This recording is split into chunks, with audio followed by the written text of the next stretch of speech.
अस्सलाम वालेकुम नाज़रीन, असल बात के साथ मैं हूं अरसलान खोकर। बड़ी डेवलपमेंट्स हो चुकी हैं। अब ये जो 60 रोज़ के टेक्निकल मामलात है इसको देखना है और ये कोई तरने वाला नहीं होगा, लेकिन मैकेनिज़्म तय हो रहा है। बहुत सारी चीज़ें तय हो रही हैं। $12 अरब असासों के इजरा के लिए दस्तखत को हतमी शक्ल दे दी गई है, ये बाक़िर ग़ालिबॉफ़ ने कहा है। तो ईरान के लिए मेरा ख़्याल है बड़ी विन विन सिचुएशन है, और जो लोग ये समझ रहे थे कि मामलात को किसी शायद और सतह पर तय किया जाए तो वैसा हुआ नहीं। पाकिस्तान ने बतौर सालिस इस पर दस्तखत किए हैं, सारी दुनिया ने देख लिया है, पाकिस्तान वहाँ पर मौजूद था, चीज़ों को बड़े बेहतर तरीके से संभाला और आखिरकार उस मेज़ पर ले आए जहाँ पर बातचीत के ज़रिए सारा मामला होना है। अब इनकी सारी चीज़ें तय हो रही हैं, लेकिन इम्पॉर्टेंट जो डेवलपमेंट है वो ईरानी प्रेसिडेंट का पाकिस्तान आना है। ये बहुत बड़ी डेवलपमेंट है, चूँकि बहुत सारी और चीज़ें हैं जो पसे पर्दा चल रही हैं, उस पर एक अंडरस्टैंडिंग डेवलप करनी है। पाकिस्तान ने, ईरान ने साथ मिलकर इस पूरे खित्ते को पाकिस्तान ने एक जंग की कैफियत से निकाला है, और सिर्फ इस खित्ते को नहीं बल्कि पूरी दुनिया को जंग अजीम जो होने जा रही थी स्वयं, यानी थर्ड वर्ल्ड वॉर जिसकी बात कर रहे थे, उससे बचाया। अच्छा, कैसे होने जा रही थी, उसके बहुत सारे टेक्निकल रीज़न है। पूरा गल्फ इस जंग की लपेट में था। यहाँ पर अमेरिका मौजूद था, शरपसंद इसराइल मौजूद था, अकेला ईरान लड़ रहा था, चाइना और रशिया, ये सारी ताकतें इस एक जगह पर इकट्ठी थी। तो अगर खुदा न खास्ता कुछ ज़रा सा भी मामला ऊपर नीचे होता तो ये जंग खाली यहाँ नहीं पूरी दुनिया में फैल जाती, ये चिंगारी पूरी दुनिया को अपनी लपेट में लेती, और इसका अदराक यूरोप को बाखूबी हो गया, लातीनी अमेरिका जैसे ममालिक को हो गया, सबको हो गया। यूरोप ने इस जंग में साथ ना देकर कुछ नई सफ़बंदियों का भी ऐलान कर दिया, और हम देख भी रहे हैं इस वक्त नई सफ़बंदियाँ हो रही हैं। फिर हम ज़रा बात करेंगे,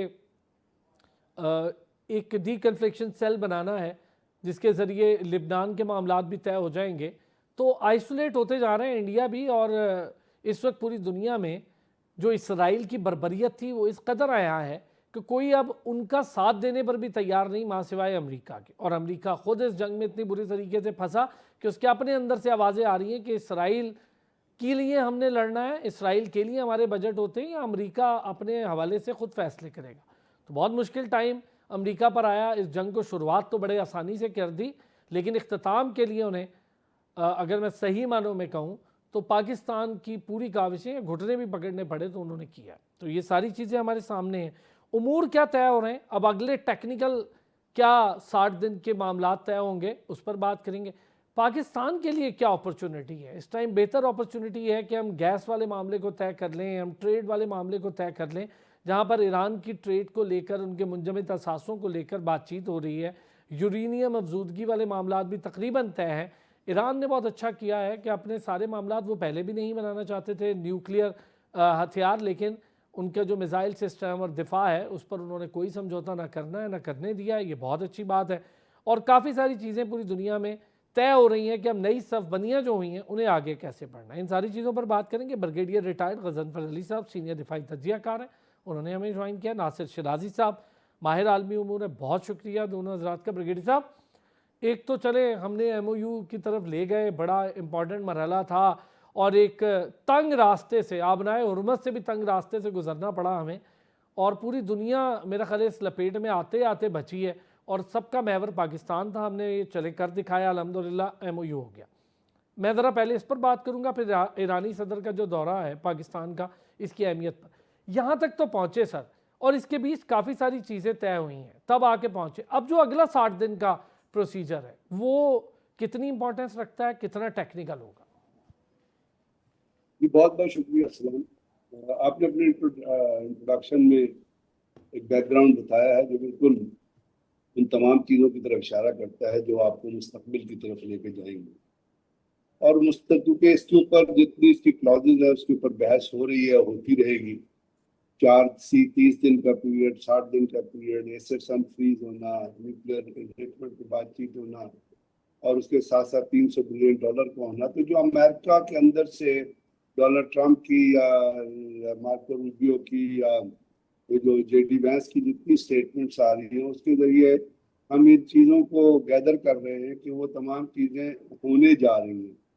एसेट्स भी अनफ्रीज होने जा रहे हैं, ईरान का तेल की भी सैंक्शन हटा ली गई हैं, $300 बिलियन के ऊपर भी जो उनका जो रिकंस्ट्रक्शन कॉस्ट है उसके ऊपर GDP ने कहा कि हाँ जी हमारी अंडरस्टैंडिंग है, it depends on the behaviour of Iran. क्योंकि वो क्या कहता है, तो ईरान का बिहेवियर याद रखिएगा रिलेटेड है दो चीजों से, एक स्टेट ऑफ हार्मस किस तरह चलती है, दूसरा न्यूक्लियर एडवेंचर के अंदर जो डायल्यूशन होती है वो किस तरह होती है। तो उन दोनों पॉइंट्स पे ईरान आगे ऑलरेडी राजी हो गया है, और अमेरिकन ने भी कहा कि स्टेट ऑफ हार्मस जो है वो कंट्रोल करेगा ओमान और ईरान, और वो उसके ऊपर टॉल नहीं लगाएंगे, तो उस पर भी ईरान राजी हो गया कि टॉल नहीं लगेगा। न्यूक्लियर अरेंजमेंट की डायल्यूशन पे भी वो राजी हो गए।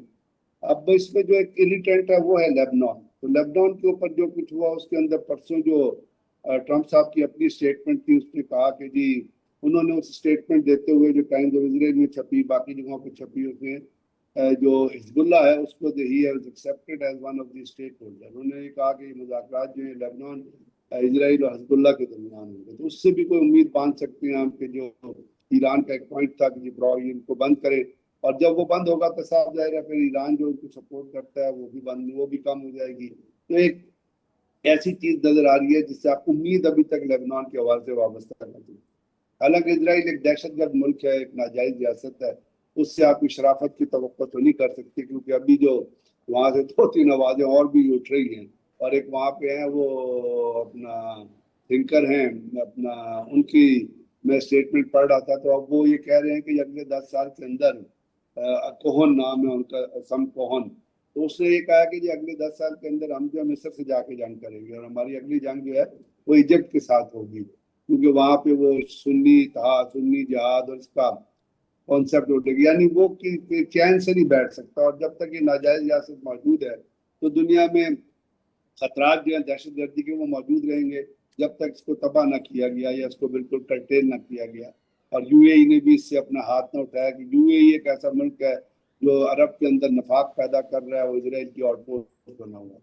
अब उसके साथ साथ एक जिसके जो इम्पैक्ट आ रहे हैं, मैं सिर्फ वो उनकी तरफ आपको इशारा करना चाहता हूँ, और वो इम्पैक्ट ये है कि एक इसराइल के अपने एक बहुत बड़े एक प्राइम मिनिस्टर हैं और बड़े जाने पहचाने, यूद आलमंड उनका नाम है, उनका जो एक्स प्राइम मिनिस्टर है उनका हेड्स में एक इंटरव्यू छपा है, उनकी एक तहरीर छपी है जिसमें उन्होंने ये कह दिया है कि जी अब जो इसराइल जो है वो वेस्ट बैंक और गाजा के ऊपर जो है वो जुल्म कर रहा है, और वहाँ पे जो सेटलर्स हैं वो पैलेस्टीनियंस को मार रहे हैं, और हमें ये कहना पड़ता है कि इसराइल जो है वो एथिक क्लेंजिंग में इन्वॉल्व है, और इसराइल का वेस्ट बैंक और गाजा पर मुकम्मल सिक्योरिटी कंट्रोल है, और वो सेटलर्स पर अटैक कर रहे हैं। जो इसराइल की आर्मी और पुलिस है वो सेटलर्स की मदद नहीं करती, बल्कि वो पैलेस्टीनियन जो होते हैं उनके खिलाफ जो है वो पैलेस्टीनियंस की मदद नहीं करती, वो फलस्तीनियों के खिलाफ सेटलर्स को प्रोवोकेट करती। अब ये इसराइल के अंदर से एक बड़ी आवाज है, ताकतवर आवाज है जिसका जो सामने आई है इस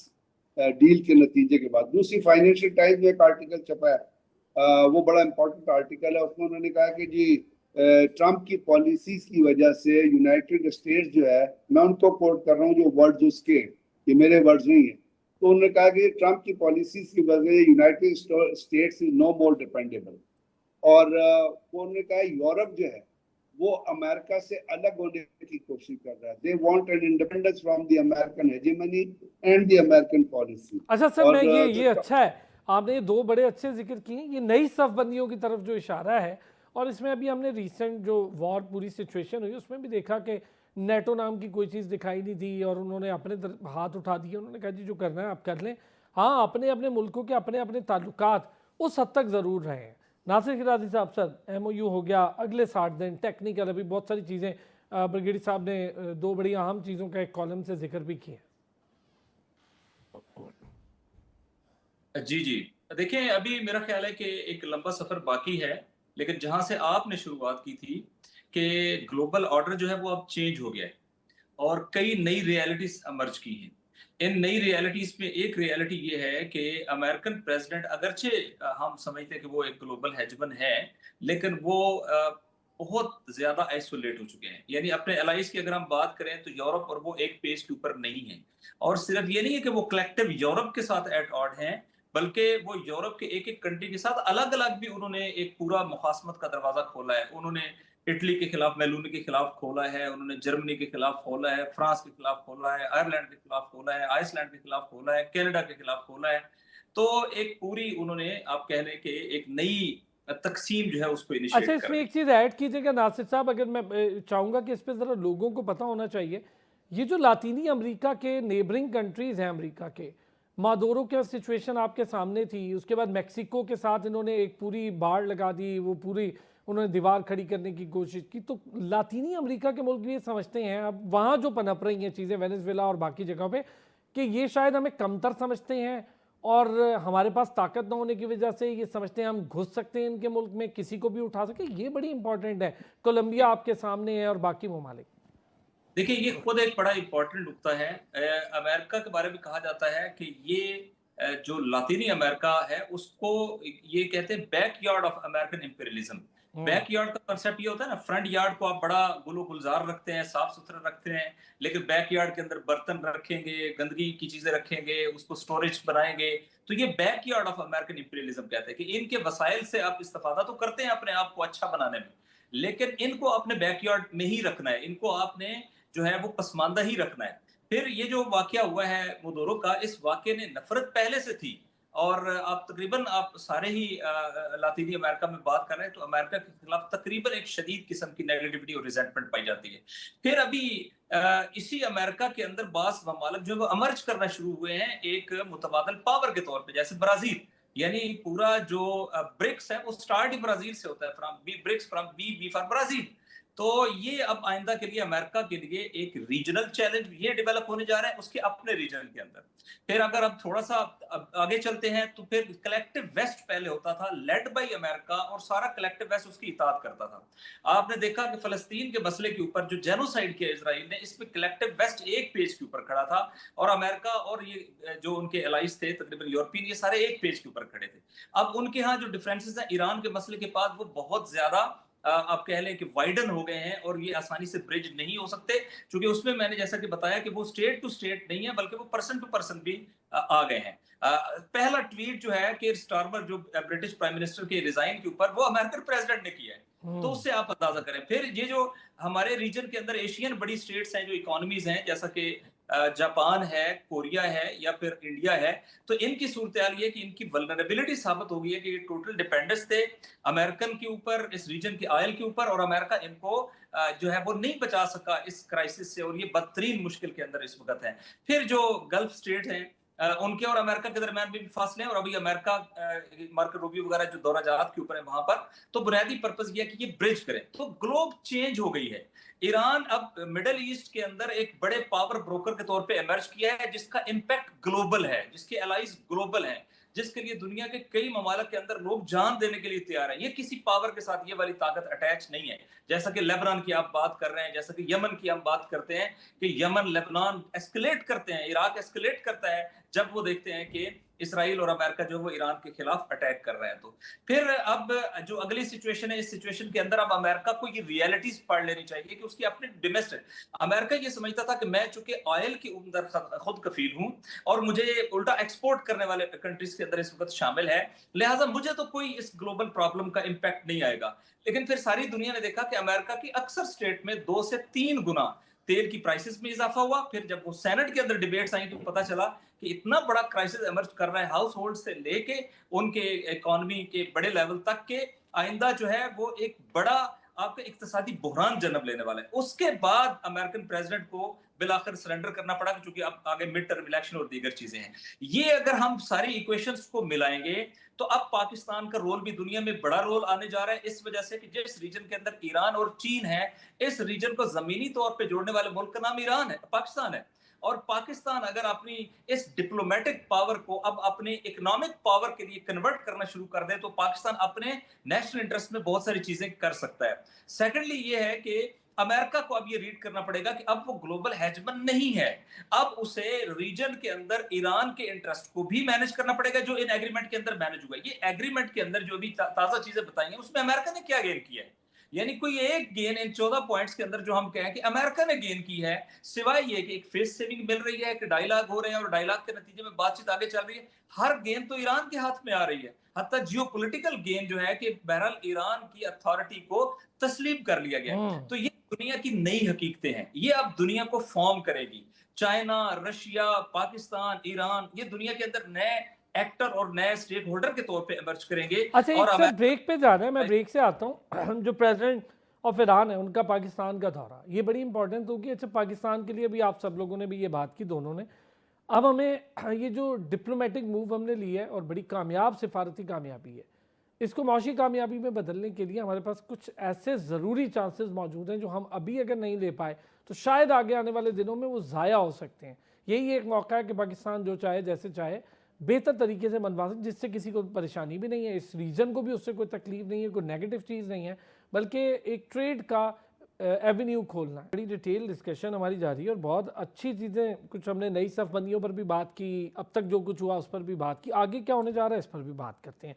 ब्रिगेडियर साहब, एक तो इम्पॉर्टेंट बात यह है कि ईरानी प्रेसिडेंट का ये दौरा, और जाहिर है ये मुझे तो एक्सपेक्टेड था कि ऐसा होना है। अभी अभी हमने MOU साइन किया, बड़ा बेहतर तरीके से चीज़ें, पाकिस्तान जिस तरह आगे बढ़ रहा था। दूसरी तरफ अमेरिका खलीजी दौरे शुरू कर रहा है। अच्छा, ये दो हम नज़रअंदाज नहीं कर सकते इन दोनों चैप्टर्स को, क्योंकि खलीज भी बहुत ज़्यादा नाराज़ बैठा है अमेरिका से। तो एक तरफ ये दौरा, पहले ज़रा इस पर बात कर लेते, क्या फ़ादियत है इस दौरे की, क्या कुछ चीज़ें हैं जो अभी तय होना बाकी हैं और शायद पाकिस्तान का रोल अभी और भी मज़ीद चीज़ों में होना चाहिए। सर मेरा ख्याल एक होता है जो लेवल ऑफ ग्रेटिट्यूड जिसको आप कहते हैं, बुनियादी तौर पे तो मैं इस चीज को जो ईरानी प्रेसिडेंट का चूंकि जो दौरा है, तो मैं उसको लिंक करता हूँ उन तशक्कुर के जज्बात से जो ईरान के अंदर भी राइज हुए और ईरान की क़यादत के अंदर भी आए, और बारहा उन्होंने इस चीज़ का इजहार किया। क्योंकि इस वक्त जो कुछ पोजीशन है उसमें आपको पता है कि आपने बताया कि $12 बिलियन आपको पता है वो अनफ्रीज हो रहे हैं। तेल को एक्सपोर्ट करने की इजाज़त दे दी गई है उसको, अभी तो खैर उन्होंने अगस्त तक कहा है, but it will go further. और ईरान जो है, वैसे मैं ये बात बता दूं कि Iran does not need America's permission to export its oil to China. वो पहले भी कर रहा था और वो करता रहेगा, चाहे उसके लिए उसको युआन में ट्रेड करना पड़े या कुछ करना पड़े। दूसरी चीज जिससे रिलेटेड जो है वो है, एक्चुअली जिसको मैं देखता हूँ, वो ईरानियन की जो एक क्लॉज है जो 14 पॉइंट में शामिल है, वो है कि खलीजी ममालिक से अमेरिकन बेसिस जो है जो ईरान की, ये इम्पोर्टेंट बात है ब्रिगेडियर साहब। सामने नहीं है कि जितनी भी अमेरिकन इंस्टॉलेशन हैं उनको हटाया जाएगा। तो आपने जैसे उसको लिंक किया कि अमेरिका खलीजी ममालिक का दौरा कर रहा है, तो उस पर उनकी उस किस्म की थिंकिंग जो है और वो जो बातचीत है वो तो उस चीज से रिलेटेड है। जहाँ तक ईरान के प्रेसिडेंट का दौरा है, इसका एक तो ये है कि मेरा ख्याल पाकिस्तान की क़यादत का शुक्रिया अदा करने आए, और दूसरी बात यह है कि पाकिस्तान के साथ मुस्तकबिल के अंदर जो चीज़ें होनी है जिसका हम बहुत ज़्यादा फ़ायदा उठा सकते हैं, और वो है ईरान से आपकी जो 900 किलोमीटर का बॉर्डर हम ईरान के साथ शेयर करते हैं। और आपको पता है कि इनफॉर्मल इकोनॉमी हमारी जो जनरेट करती है ईरान से, वो जो पेट्रोल स्मगल होके आता है और बाकी चीज़ें स्मगल होके आती हैं, और आप कोयटा गए होंगे तो वहाँ पे आपको ईरानियन हर चीज़ मिलती है मार्केट के अंदर। और वो जो वेस्टर्न कॉस्ट है, इवन जो पाकिस्तानी प्रोडक्ट्स हैं उससे आपको हाफ ऑफ द प्राइस पे, बल्कि 1/3 प्राइस पे, अगर चीज़ भी आप ले लें, आप दही ले लें, आप दूध ले लें जो ईरान से आता है। तो मेरा मतलब ये है कि ये इतना बड़ा पोटेंशियल है जिसको अगर पाकिस्तान फॉर्मलाइज कर ले, तो आप याद रखिएगा ईरान जो है उसके पास कोई 208 trillion barrels of proven oil है और 1200 trillion cubic feet natural gas के जखायर हैं, जो कम से कम 12% ऑफ द ग्लोबल रिजर्व बनते हैं, और वो सेकंड लार्जेस्ट है दुनिया में, और ऑयल जो है 3rd या 4th लार्जेस्ट है। अब इसकी कॉस्ट आपको निकाले, पाकिस्तान जो चीज़ों को गैस मंगाता है, तेल, जिसके लिए उसको पैसा भी देना पड़ता है और लॉजिस्टिक कॉस्ट भी होती है, और उसके साथ साथ अगर ईरान ने जो पाइपलाइन अपने हिस्से की डाली है जिसको वो डैमरेज भी पाकिस्तान पर डाल रहा था, लेकिन फिर खामनाई साहब ने कहा नहीं, हम इसको ब्रदरली डिसाइड करेंगे, वो डैमरेज के लिए लेके नहीं गए। अब वो टाइम है, बल्कि अभी हो जाना चाहिए था। अगर पाकिस्तान की क़यादत के अंदर पूरा विजन होता तो वो पाइपलाइन डालनी शुरू कर देते। बोलते हैं ना क्लाउड्स ऑफ वॉर में आप बहुत सारी चीजें कर सकते हैं जिस तरह दुनिया की अटेंशन नहीं होती है। तो एक तो ये है कि अगर हम वो पाइपलाइन करते हैं तो आप याद रखिएगा कि कोई नेचुरल गैस जो है ना, वो आपकी 750 से लेके कोई 1000 MMCFD तक जो है, मतलब मीटर में वो गैस जो है वो आप पाइपलाइन के जरिए अगर मंगा लें, तेल अगर आप पाइपलाइन के जरिए मंगा लें, तो आपकी लॉजिस्टिक कॉस्ट कितनी बढ़ेगी। और इन तमाम चीज़ों को आप कैलकुलेट करें इंडिविजुअली। तो मैं एक आर्टिकल फरूख सलीम साहब का पढ़ रहा था जिसमें उन्होंने बड़ा कैटेगोरिकली कहा था कि इन तमाम चीज़ों से जो अगर आप ट्रेड को फॉर्मलाइज करें, जो आपको ज्योग्राफी प्रोवाइड करती है, यानी ज्योग्राफिकल कंस्ट्रेंट नहीं है ईरान के साथ ट्रेड में, पॉलिसी कंस्ट्रेंट्स है। क्योंकि माजी में हम अमेरिकन डंडे के ऊपर जो है ईरान के साथ ट्रेड नहीं करते थे। अब हमने अमेरिका के लिए काम किया है, हमें वो डिप्लोमेटिक जो विक्ट्री है उसको हमें टेंजिबल टर्म्स में लेके आना है, इकोनॉमिक एमेंसिपेशन की तरफ। तो अगर ईरान के साथ हम मुख्तलिफ चीज़ों में अपनी तिजारत को फॉर्मलाइज करते हैं, आपकी जो स्मगलिंग कम होती है, इनफॉर्मल इकोनॉमी से, आपको पता है अभी जो पेट्रोल आप वहां से मंगाते हैं वो पंजाब तक या केपीके तक जाता है। तो क्वेटा में आप जाएंगे तो आपको पेट्रोल जो 100 रुपए लीटर जो है वो दुकानों पे पड़ा होता है, घरों में पड़ा होता है, और टेंटों में, टीन्स में पड़ा होता है, टब में। तो मानना ये है कि अगर तो आपको कोई 36 बिलियन, तो 23 से 36 बिलियन डॉलर का जो है फायदा हो सकता है। जबरदस्त इसको जबरदस्त, आपने पाकिस्तान के बड़ा अंदर अच्छा इसको इलेबरेट किया है, क्योंकि अब सबसे ज़्यादा ज़रूरी, और दुनिया में अगर आपने कुछ हासिल करना है, अब सिर्फ जो पहले भी लोगों को, जो अक्लमंद ममालिक थे, उन्होंने इकॉनमी पर ही तवज्जो दी, जैसे चाइना, उसने दुनिया को इस कदर अपना मोहताज बना लिया कि आप उसके बगैर अब इकॉनमी का तसव्वुर ही नहीं कर सकते, ट्रेड का तसव्वुर ही नहीं कर सकते। नासिर साहब, सर यही एक तो प्रेसिडेंट का दौरा है, ईरानी प्रेसिडेंट का दौरा है पाकिस्तान, क्या कुछ चीज़ें हैं जो तय हो सकती हैं, क्या मामला हैं जिस पर मजीद बात होगी? दूसरा, पाकिस्तान के लिए आपने अपॉर्चुनिटीज़ की बात की थी, तो कुछ जिक्र ब्रिगेडियर साहब ने उसका बड़ा डिटेल कर दिया, मैं चाहूँगा उस पर थोड़ी सी बात और भी हो जाए। जी, शुक्रिया। एक तो हमें ये समझना चाहिए कि इस जंग ने भी ना वल्नरेबिलिटी साबित की है समुद्री ट्रेड की। और उसकी कास्ट बढ़ जाती है, उसके रूट बंद हो जाते हैं, वेदर का इशू है, जंगों का इशू है, पायरेट्स का इशू है, और 2 बंदरगाहें इन्वॉल्व होती हैं, फिर डीप इनसाइड कंट्री में जाने के लिए और बहुत सारे प्रॉब्लम लॉजिस्टिक हैं, और कास्ट कितनी ज़्यादा बढ़ जाती है, और इंश्योरेंसेस हैं। इसके मुकाबले में जहाँ पे भी इंटरडिपेंडेंस क्रिएट हुई है ना, इकोनॉमिक इंटरडिपेंडेंस, वो थ्रू ऑयल और गैस पाइपलाइन क्रिएट हुई है। जिसकी एक मिसाल हम अमूमन रशिया की देते हैं कि अगरचे रशिया और यूरोप हालत जंग में है, लेकिन उस इंटरडिपेंडेंस की वजह से मजबूर है कि उसी रशिया से गैस भी खरीदे और उसको पे भी करे। तो अगर पाकिस्तान इकोनॉमिक इंटरडिपेंडेंस क्रिएट कर लेता है और अपनी जियोग्राफी का अच्छा इस्तेमाल करे, तो पाकिस्तान दुनिया के सबसे बड़े एनर्जी सीकर और सबसे बड़े एनर्जी प्रोवाइडर के दरमियान ब्रिज है, जिसकी तरफ उन्होंने इशारा किया कि थर्ड वो तकरीबन ऑयल प्रोड्यूसर है, और सेकंड जो है उसके पास इसके गैस के रिजर्वायर हैं, और सबसे बड़ा एनर्जी थ्रस्टी जो है वो चाइना है, जो बड़ी इकोनॉमी भी है, और पाकिस्तान इन दोनों के दरमियान ब्रिज है, और 2200 किलोमीटर के फासले से थ्रू लैंड लाइंस जो है ये इनको प्रोवाइड हो सकता है, जबकि उनको कम अज कम 15 से 20 हजार किलोमीटर जो है वो एक्स्ट्रा फासला तय करना पड़ता है, और उसके अंदर कितने रिस्क हैं उसके ऊपर डिबेट का मौका नहीं है। सेकंड नंबर पे ये है कि ये न फकत ये कि चाइना और दीगर रीजनल कंट्रीज के लिए जो है वो है खुद पाकिस्तान की अपनी इकोनॉमी। 2 प्रॉब्लम है पाकिस्तान के इस वक्त इकोनॉमी में। एक प्रॉब्लम है कि पाकिस्तान को डॉलर जो चाहिए, सबसे बड़ा बिल हमारा जो है वो ऑयल इंपोर्ट्स का है, एनर्जी इंपोर्ट का है। अगर एनर्जी इंपोर्ट में हमें डॉलर के ऊपर डिपेंडेंस कम होती जाए और हम बायलैटरल ट्रेड के ऊपर आ जाएं, जैसा कि बार्टर ट्रेड है कि उसकी कॉस्ट के मुकाबले में ईरान के साथ जो है वो हम अपनी बार्टर करें, तो आप अंदाजा करें कि आपकी डॉलर के ऊपर डिपेंडेंस कितनी मिनिमाइज हो जाएगी। और थर्ड ये है कि पाकिस्तान की एनर्जी की चाबी को आज अगर एक चीज में हम लाए करते हैं कि अगर एक चीज हमारी हल हो जाए तो इमीडिएट पाकिस्तान के अंदर एकदम खुशहाली आ जाएगी, तो वो चाबी भी बिलाखिर एनर्जी की प्राइस और अनइंटरप्टेड मिलने में है। अगर आज पाकिस्तान ईरान से गैस पाइपलाइन और ऑयल को आगे बढ़ाता है, जैसा कि ब्रिगेड साहब ने बिल्कुल दुरुस्त कहा शराजी कि साहब, ये ये बताइएगा, टेक्निकली अब चीज़ें ये हो सकती हैं बेहतर? अभी ब्रिगेडियर साहब ने इशारा किया कि आज आज से पहले तो ये मुश्किल था, ईरान पर भी बैनुल अक़वामी पाबंदियाँ थी, अब मामलात उनके भी जो मुंजमद असासे थे वो भी अब डिफ्रीज हो रहे हैं, वापस आ रहे हैं, तो अब मामलात देखिए, कोई हो सकते हैं बेहतर? पहले भी हो सकती थी। मसलन मैं मिसाल देता हूँ, ये जब हमने पाकिस्तान और ईरान के दरमियान एग्रीमेंट किया तो पाबंदियां एग्जिस्ट करती थी। फिर अभी शहबाज शरीफ साहब ने विजिट किया और उन्होंने कहा कि हम $10 बिलियन तक पाकिस्तान और ईरान की ट्रेड लेके जाएंगे और ट्रेड जोन क्रिएट करेंगे बॉर्डर के ऊपर, तो भी पाबंदियां एग्जिस्ट करती थी।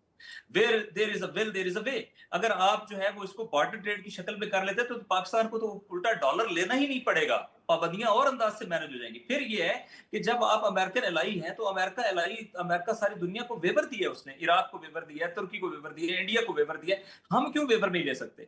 अभी जो मेरे अंदाजे के मुताबिक जो मेरी कुछ बातचीत हुई है, नंबर 1 तो आज ये एग्रीमेंट होने जा रहा है कि जो पाकिस्तान के ऊपर डैमेजेस हैं कि पाकिस्तान ने अभी तक अपनी साइड से गैस पाइपलाइन को न बिछा के चूंकि ये एक इंटरनेशनल एग्रीमेंट है जिसके ऊपर हेड्स ऑफ द स्टेट्स के साइन है, तो मेरा ख्याल है कि शायद ईरान उसको वेव कर दे, उसको खत्म कर दे, तो ये एक बड़ा गुडविल जेस्चर होगा।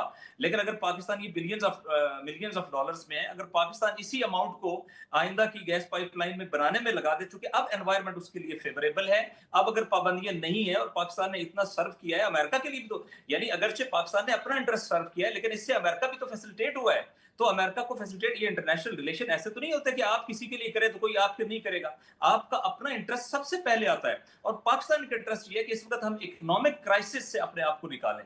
तो मैं समझता हूं कि ये बेस्ट अपॉर्चुनिटी है कि पाकिस्तान इस विजिट का भी फायदा उठाए और अपनी ट्रेड जो है ईरान के साथ इस बॉर्डर के ऊपर इसको रेगुलराइज करे, इसको बढ़ाए, और इतना ज्यादा पाकिस्तान रूट के तौर पे डेवलप हो सकता है, सेंट्रल एशिया से भी इधर है और दीगर एरिया से भी इधर ये ट्रेड जो है डेवलप हो सकती है, शॉर्टेस्ट रूट है।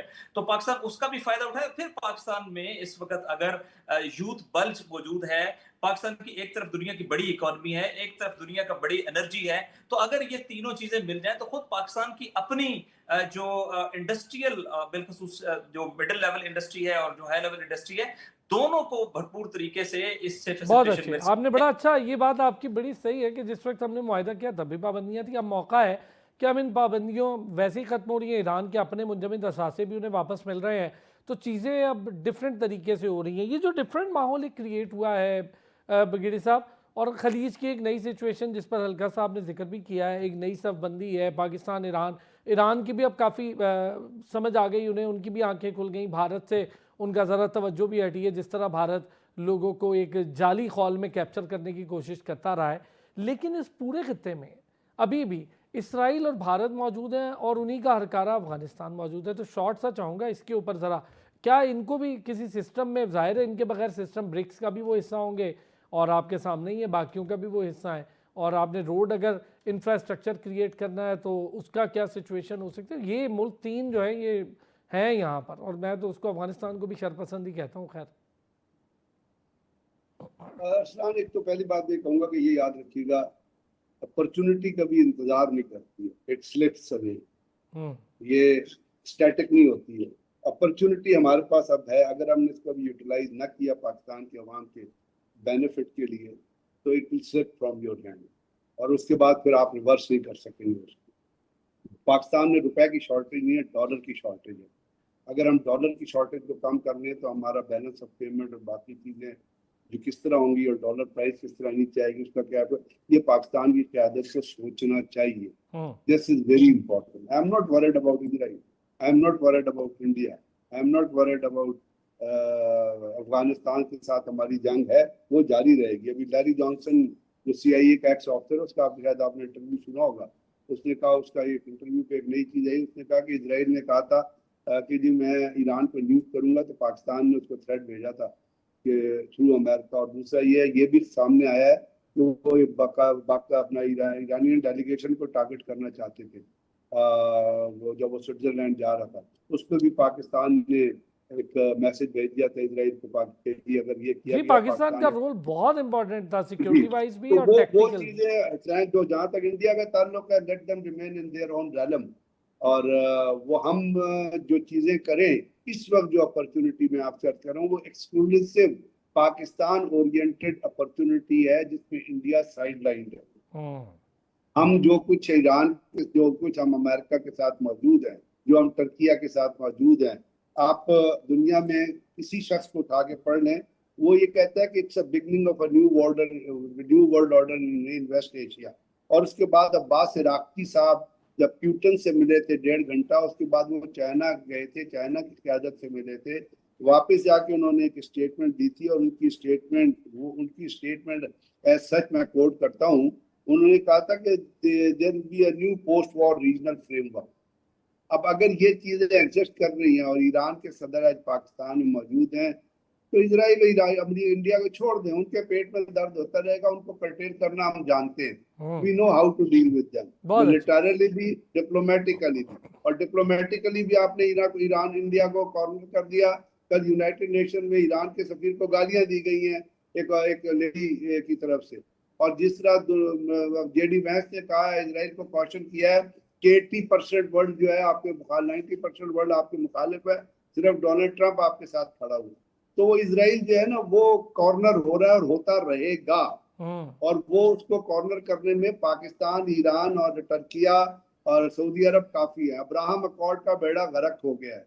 जो ईरान ने जो जंग लड़ी है वो मुस्लिम उम्मा के लिए लड़ी है। वो जो ग्रेटर इजराइल का प्लान था ना, वो जो उन्होंने ट्राइंगल उसमें बनाई बहुत होती बड़ी है रोक, दजला इसमें पर, कोई वो दो राय खत्म हो नहीं है गया है। ब्रिगेडियर साहब, वो बहुत अच्छे, वो बहुत अच्छे। कहते हैं ना, वो शतरंज में जो कहते हैं ना, वो बहुत बुरी तरह से चेकमेट हो गया।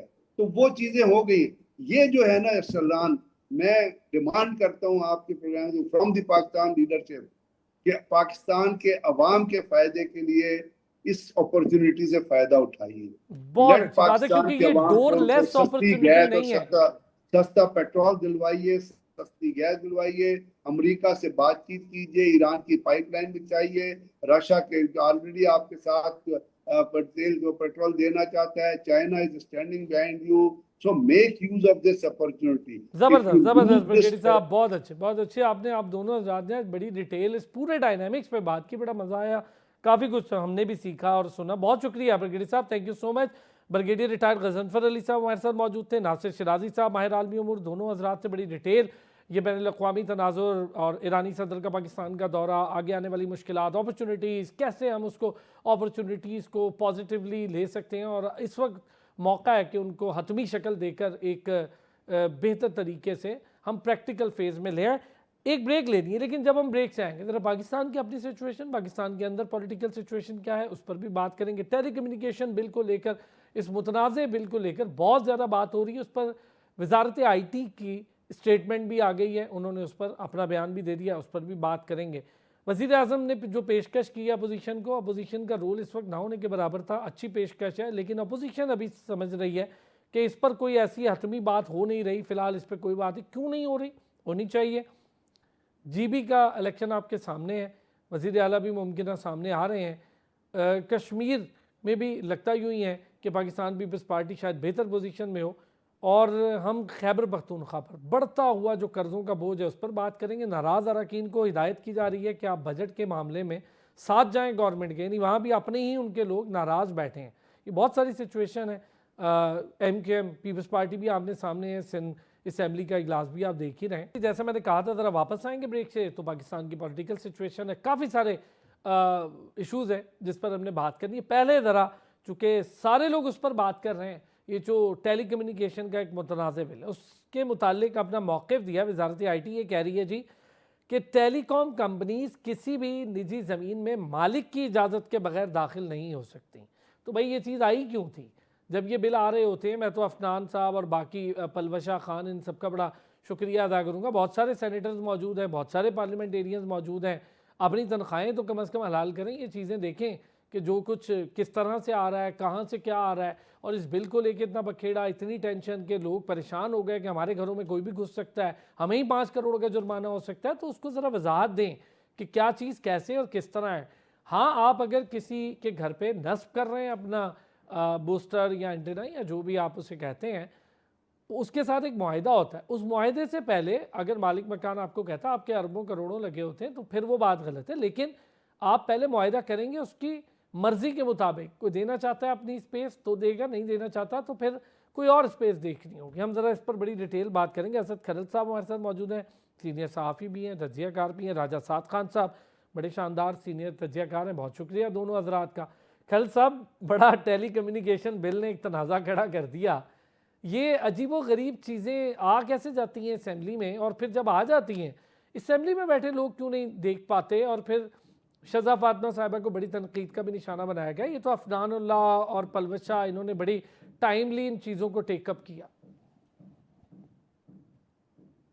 मामला ये है कि ये जो असेंबली में या बिल जब पास होता है तो उससे पहले बहुत सारे प्रोसेस होते हैं, और अगर कायमा कमेटी के पास वो जाता है तो उसमें भी बहुत सारे लोग जो है उसके मेंबर होते हैं, वो ज़्यादा रीड किया जाता है, और एक एक जो नुकता है उसके ऊपर जो एक एक उसका उसकी चीज़ है उसको बकायदा देखा जाता है, उसका जायजा लिया जाता है, और उसके अंदर कोई अगर मुतनाज़ा शिक हो तो उसको निकाला जाता है। मामला ये है कि ये कोई पुरस्कार या कोई खुफिया बिल तो था नहीं कि अचानक से ये आ गया। जाहिर बात है इतने लोगों की नज़र से गुजरा और उनकी अपनी इनपुट भी उन्होंने दी होगी, या अगर नहीं पढ़ा या उनको नहीं देखा गया या ओवरलुक हो गया तो फिर वो कर क्या रहे हैं, किस चीज़ के वो टीए लेते हैं, किस चीज़ की वो डेली, आपको पता है ना, एक एक जो कायमा कमेटी का मेंबर है उसको एक एक दिन के कितने ज्यादा तो पैसे मिलते तनख्वाहें भी हैं। बढ़ी हैं वाकई, तो टीएडीएस तनख्वाहें है, मराद तो डेलीज उसके हैं। अलावा है ना, लेकिन ये जब आप इजलास जब कन्वीन हो रहा है तो उसके लिए अलहदा से आपको मराद मिलती हैं।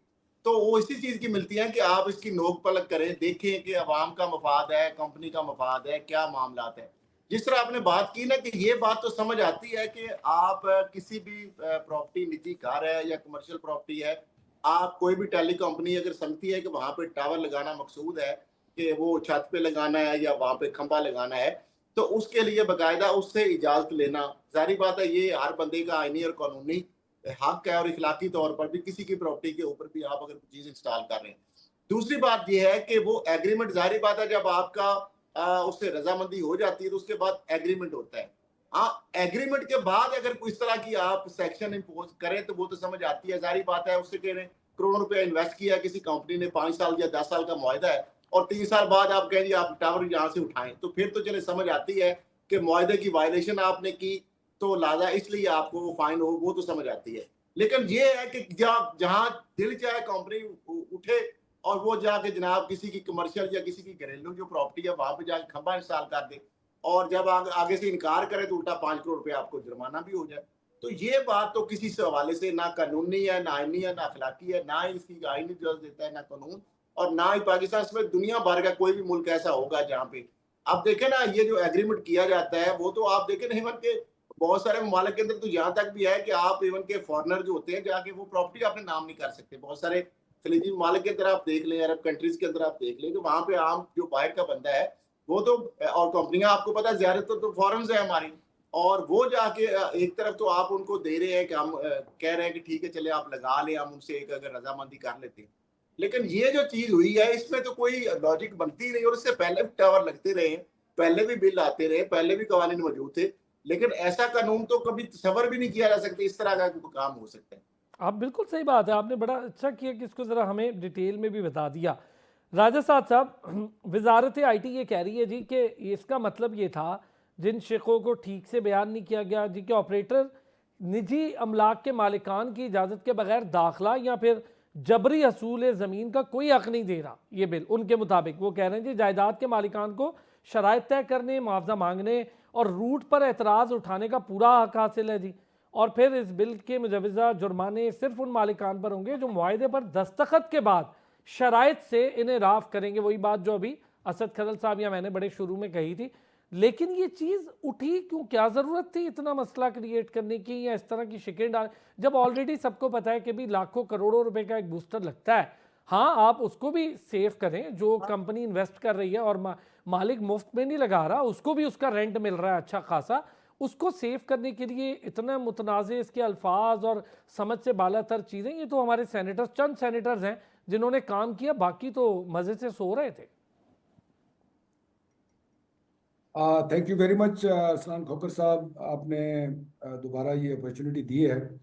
मैं तो इस पे ये कहूँगा कि बहुत शॉकिंग न्यूज़ होती है इस किस्म की कि ये जितने पहले पार्लियामेंटेरियंस हैं, सेनेटर्स हैं, एमएनएज हैं, एमपीएज हैं, मिनिस्टर्स हैं, और इवन मुझे अब शक है कि जो सेक्रेटरीज भी हैं, इनको फंडामेंटल राइट्स जो है ना कॉन्स्टिट्यूशन के, वो दोबारा पढ़ाने चाहिए। आर्टिकल आपका 8 से लेकर 29 तक, 30 तक ये फंडामेंटल राइट्स हैं और ये बुनियादी इंसानी हुकूक हैं, जिसमें राइट ऑफ प्रॉपर्टी जो है आर्टिकल 23 और आर्टिकल 24 इसके मुतालिक बिल्कुल क्लियर है।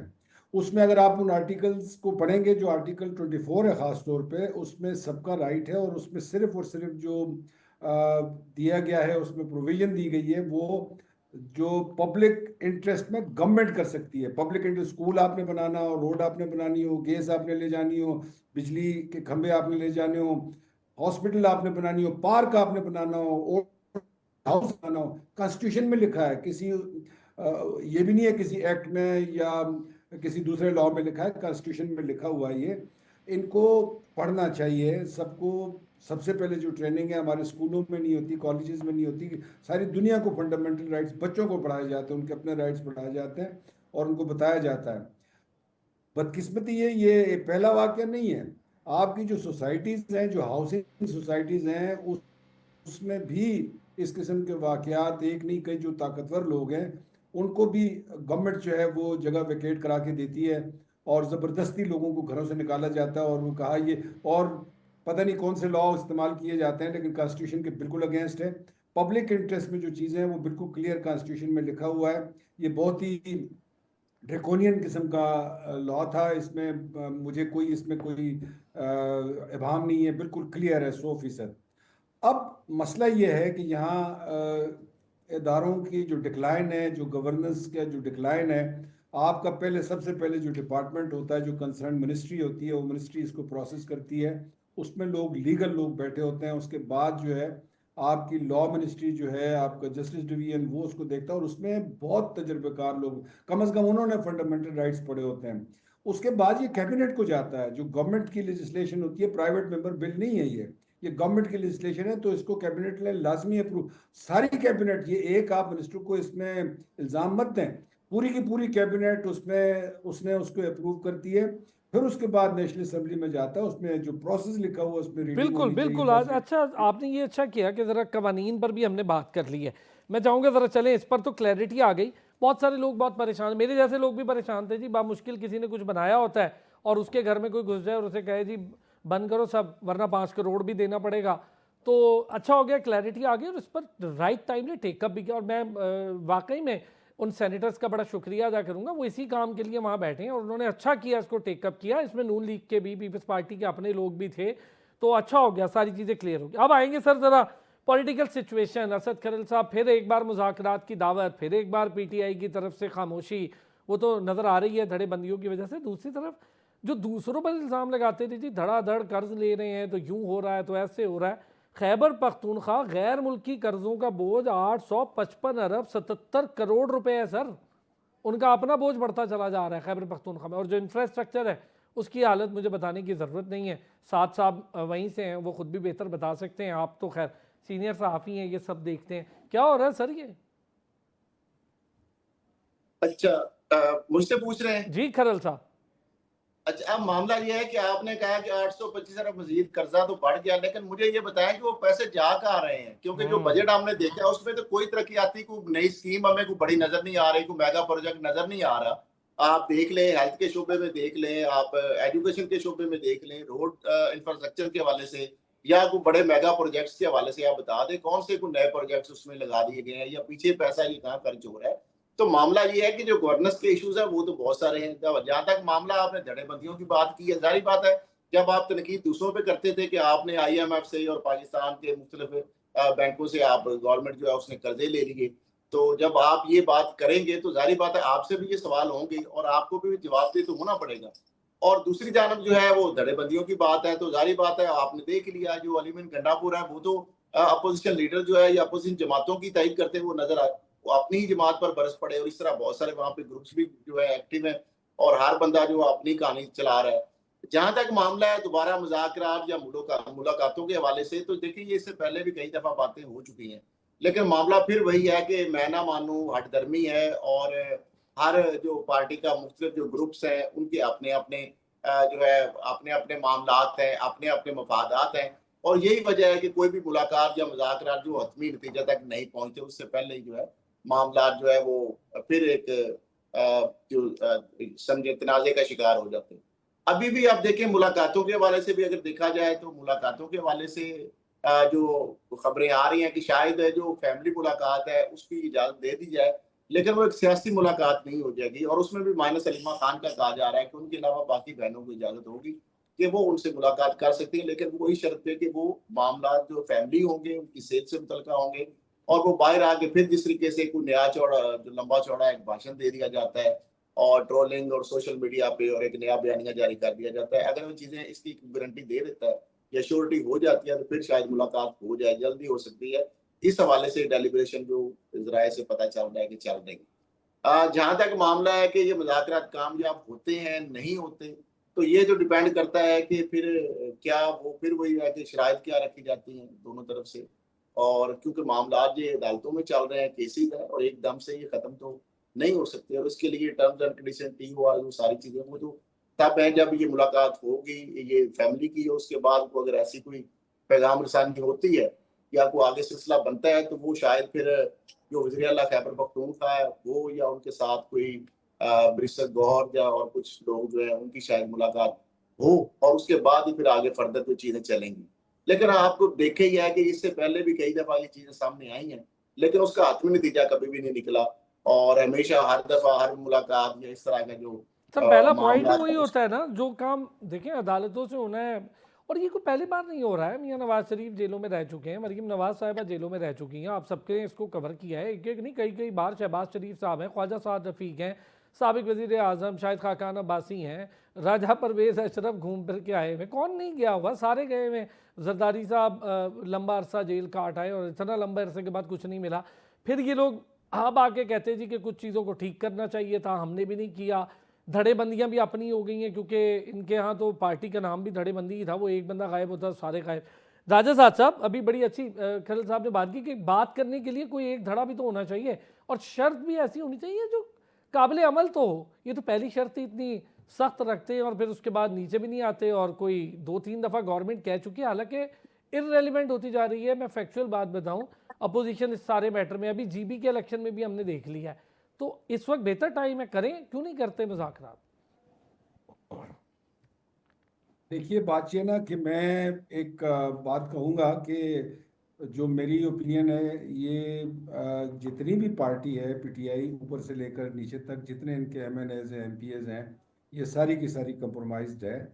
और ये अगर आप मुलाकात की बात करते हैं, जेल में मुलाकात की बात करते हैं, कोई नहीं चाहता, वहाँ से इनको डायरेक्शन इस किस्म की मिल जाती है, बाहर आके वो बात करने के काबिल नहीं होते हैं। आप देख लें, जब भी ये गए और इन्होंने बाहर आके वो फिर बात की और उसके बाद जेल मैंने कोर्ट का भी ऑर्डर है मुलाकात करवाएं, लेकिन वो सब्जेक्ट टू कंडीशन है। उसमें ये जेल मैनुअल के मुताबिक आप सियासी बात नहीं कर सकते, आप सियासी पैगामात डायरेक्शंस आप नहीं दे सकते। तो मसला ये है कि ये अब पॉलिटिकल पार्टी पूरी की पूरी जितनी आप देखें, केपी में एक पे शक होता है कि चीफ मिनिस्टर जो है ये कंप्रोमाइज्ड है, आप दूसरा बदलते हैं, फिर उस पर शक होता है, आपके मिनिस्टरों पे शक होता है, सारी पार्टी करती है, पार्टी के लोग बहनों पर शक करते हैं, बहनें पार्टी के लोगों पर शक करती हैं, सब शक भी करते हैं और ठीक शक करते हैं। मैं इसमें ये कहूँगा कि गलत शक नहीं करते, सबका मसला यही है।